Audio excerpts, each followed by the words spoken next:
Hi,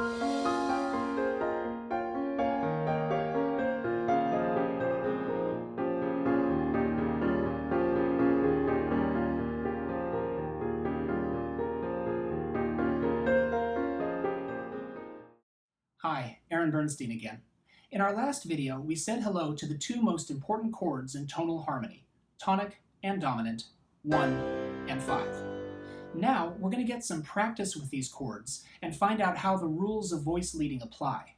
Remember, voice leading means even if you know which chords you've got, you don't just want to throw notes at them. Every note in a chord represents a different voice, and you want to make sure it goes somewhere that makes sense. Let's begin. In our last video, I introduced you to the most basic chords in tonal music, tonic and dominant, or 1 and 5. Here they are again in a song you might not recognize.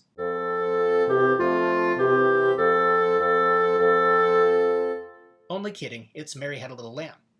The first thing we'll do is start with just two voices, the soprano with our melody,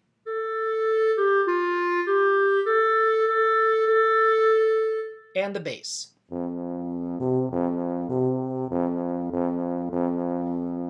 We're in the key of F major, so the soprano starts on mi and goes mi, re, do, mi, mi.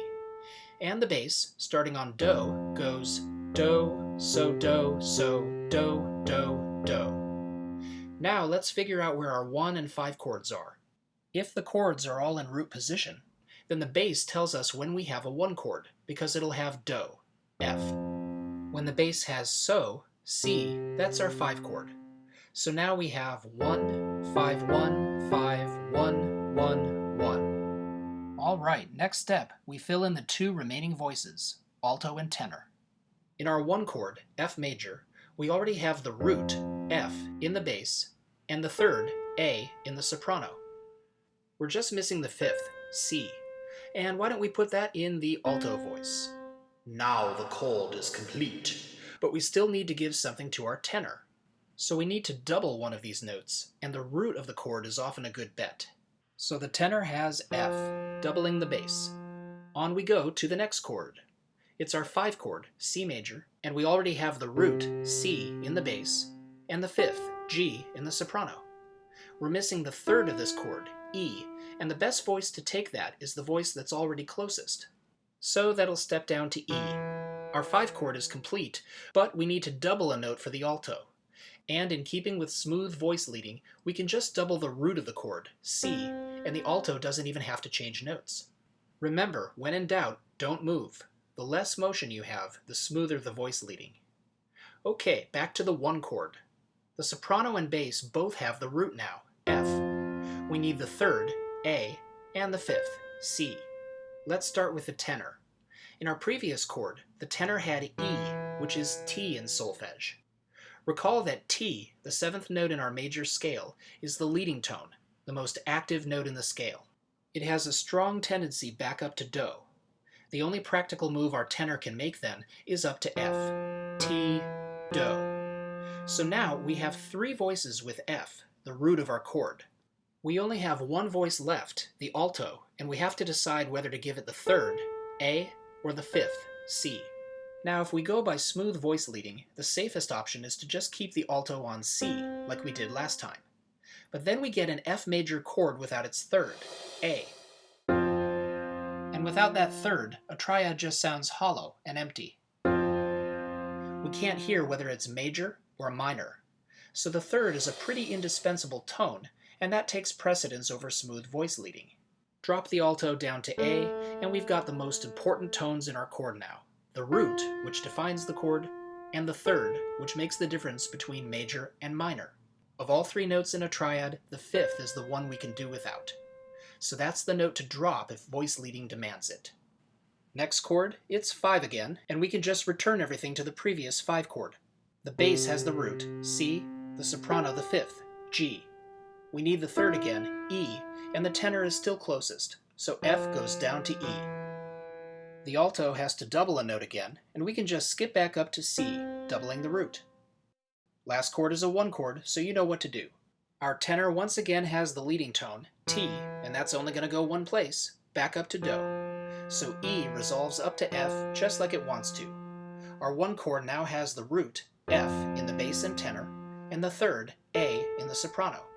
We're just missing the fifth, C, and the alto already has that, so don't mess with it. Now we have a four-voice rendition of Mary Had a Little Lamb.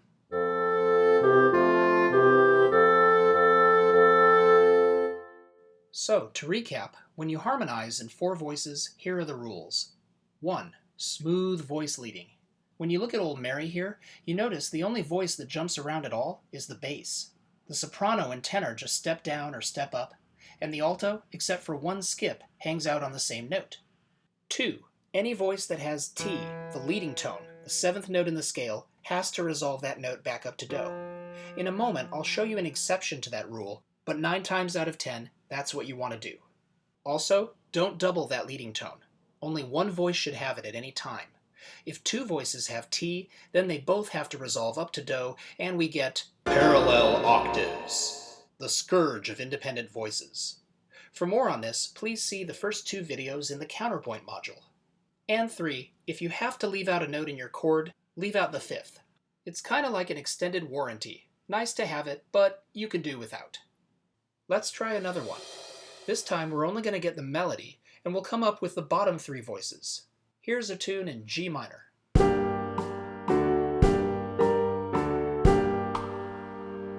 There's our solfège for a G minor scale. But remember, it needs to be G harmonic minor. If we want our authentic cadence to work, the 5 chord has to be a major triad, and that isn't possible in a natural minor scale. So raise the 7th note of the scale from F up to F sharp, and we get our G harmonic minor scale. That'll ensure our 5 chord is D major, not D minor.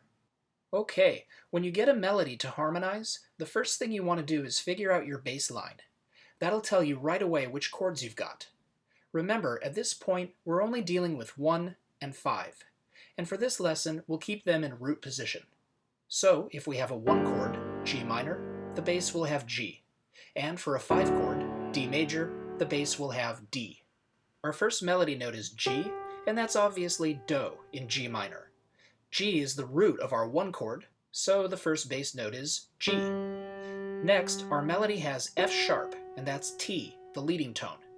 Doesn't belong in our G minor chord, but it is the 3rd of the D major chord. So this is our 5 chord, and the bass should have D. Moving on, the melody moves back to G, and this is once again the 1 chord, so our bass should also have G. Next, the melody skips up to B flat, and that's still part of the G minor triad.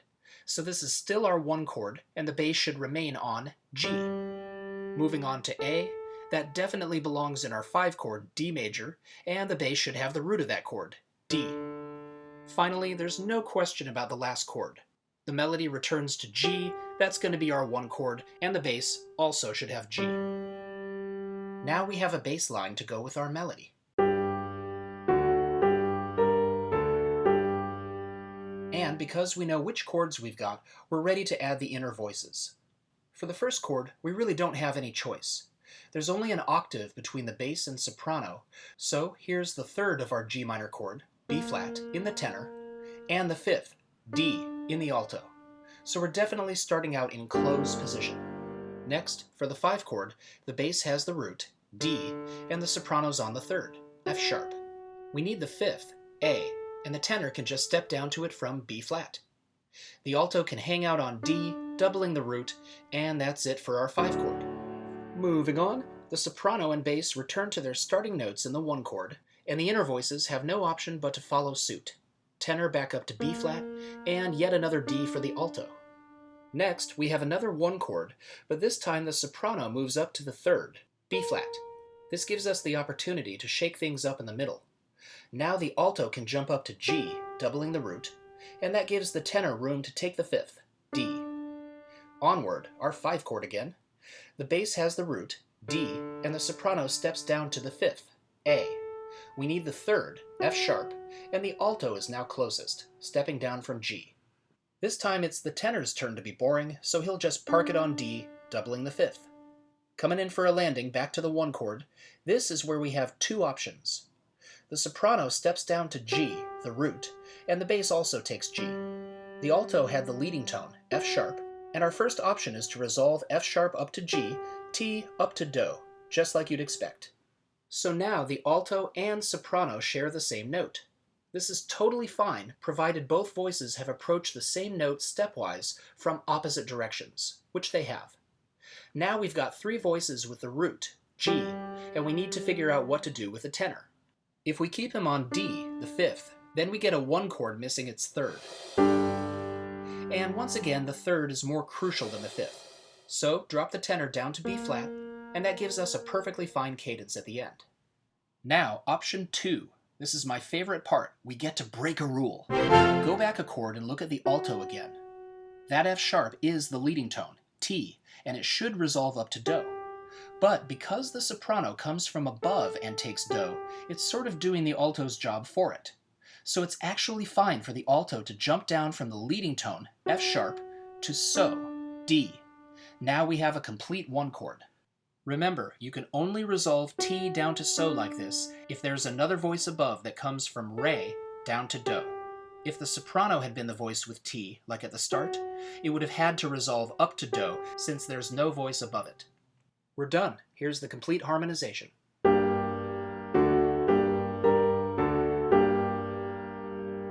Okay, a final recap. 1. In minor keys, be sure to use the harmonic version of the minor scale, with the 7th note raised a half step. This gives us a major 5 chord and makes the authentic cadence possible. 2. Two voices can snap together on the same pitch, a unison, as long as they approach it by contrary motion, opposite directions. And 3. A voice with the leading tone, T, can drop down to So, as long as a higher voice takes Do coming from Re. Re, Do, T, So. Any other time, you know what to do with the leading tone. Resolve up to Do. Alright, try the worksheets for this video, and see if you can get some practice at voice leading for these two chords. Now so far, we've only seen the 1 and the 5 chord in root position. Next time, we'll learn how to handle inversions of 1 and 5. Until then, go have fun.